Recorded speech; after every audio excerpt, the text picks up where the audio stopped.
இங்க ஒரு driver bus ஓட்டிட்டு வராரு. ஒரு ஸ்டாப்ல நிறுத்தும் போது அங்க ஒரு குட்டி பையன் பஸ்ல ஏறான். பட் அவன் டிக்கெட்டுக்கு காசு கொடுக்காததால இவரும் அவங்கிட்ட நீ ஸ்கூலுக்கு தானே போற, அப்ப டிக்கெட்டுக்கு காசு கொடுக்கணும்லன்னு கேக்குறாரு. அவனும் நான் ஸ்கூலுக்கெல்லாம் போலன்னு சொல்லிடுறான். இவரும் சரி பரவாயில்லன்னு டிக்கெட்டுக்கு காசு கேட்காம விட்டுறாரு. அப்படியே பஸ் ஸ்டாண்ட் வந்ததும் எல்லாருமே இறக்கிட்டு பஸ்ஸ பாக்குறாரு. பார்த்தா அங்க உள்ள ஜன்னல்ல அந்த குட்டி பையன் மீனோட படமா வரைஞ்சு வச்சிருக்கான். இவர் எப்படியோ கஷ்டப்பட்டு அந்த டிராயிங் அழிக்கிறாரு. அடுத்த நாள் அதே ஸ்டாப்ல அந்த குட்டி பையன் ஏறான். அப்ப அவன்கிட்ட பஸ்ல வரையக்கூடாதுங்கிற ரூல்ஸ காமிக்கிறாரு. உடனே அவன் பயந்து பஸ்ஸை விட்டு இறங்கிடுறான். நைஸா அவருக்கே தெரியாம பின்னாடி டோர் வழியா உள்ள வந்துடுறான். அன்னைக்கும் அதே போல ஜன்னல்ல வரைஞ்சிட்டு போயிடுறான். இவரும் கடுப்புலயே அதை தொடக்கிறாரு. இப்படியே தினமும் அவருக்கே தெரியாம பஸ்ல ஏறி வரைஞ்சுக்கிட்டே இருக்கான். தினமும் அதை தொடச்சு இவர் டயர்ட் ஆகிடுறாரு. ஒரு நாள் அவன் பின்னாடி வழியா ஏறினதை பார்த்து அவனை திட்டலாம்னு எழுந்து வர அதுக்குள்ளே அவன் எஸ்கேப் ஆகி கீழே இறங்கிடுறான். அப்ப அவன் கிரையான்ஸ் பஸ்லயே விழுந்துருது. இவனும் அதை வாங்கலாம்னு ஓடி வர்றான். பட் அவர் பஸ்ஸை நிப்பாட்டாமலே போயிடுறாரு. எல்லாரும் இறங்கினதுக்கு அப்புறம் தான் சீட்ல இருக்க கிரையான்ஸையே பாக்குறாரு. அதை அவன் கிட்ட கொடுக்கணும்னு எடுத்து வச்சுக்கிறாரு. அடுத்த நாள் அந்த ஸ்டாப்ல பார்த்தா அந்த பையன் வரவே இல்ல.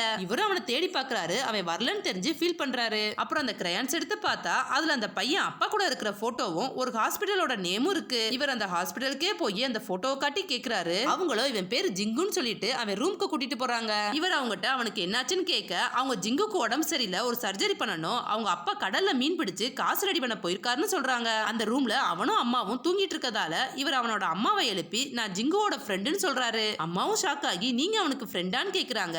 இவரும் அவங்க கிட்ட வாங்கின பொருளை திருப்பி கொடுக்க தான் வந்தேன்னு சொல்லி கிரையான்ஸை கொடுக்குறாரு. அடுத்த நாள் அம்மா இவனை கூட்டிட்டு இவரோட பஸ்ல ஏறாங்க. இவனும் பயந்துகிட்டே நைஸா ஏறான். அவரும் டிக்கெட்டுக்கு காசு கொடுக்கணும்னு சொல்ல இவன் அம்மா கிட்ட காசு வாங்கி கொடுத்துட்டு பஸ்ல ஏறான். உள்ள போய் பார்த்தா எல்லா ஜன்னல்லையும் மீன்களோட படமா வரைஞ்சிருக்கு. இவன் ரொம்ப சந்தோஷமா எல்லா படத்தையும் ரசிச்சு பாக்குறான். அவரும் உனக்கு கடல்னா ரொம்ப பிடிக்கும்ல, ஏன் உனக்கு கடல் ரொம்ப பிடிச்சிருக்குன்னு கேக்குறாரு. அவனும் கடலை பிடிக்கிறதுக்கு காரணம் தேவையான்னு கேக்குறான். இவர் நீ சொன்னது கரெக்ட் தான், ஒரு விஷயம் பிடிக்கிறதுக்கு எந்த காரணமும் தேவையில்லைன்னு சொல்லி ஹாப்பியா அவன் கூட ஃப்ரெண்ட் ஆகுறாரு.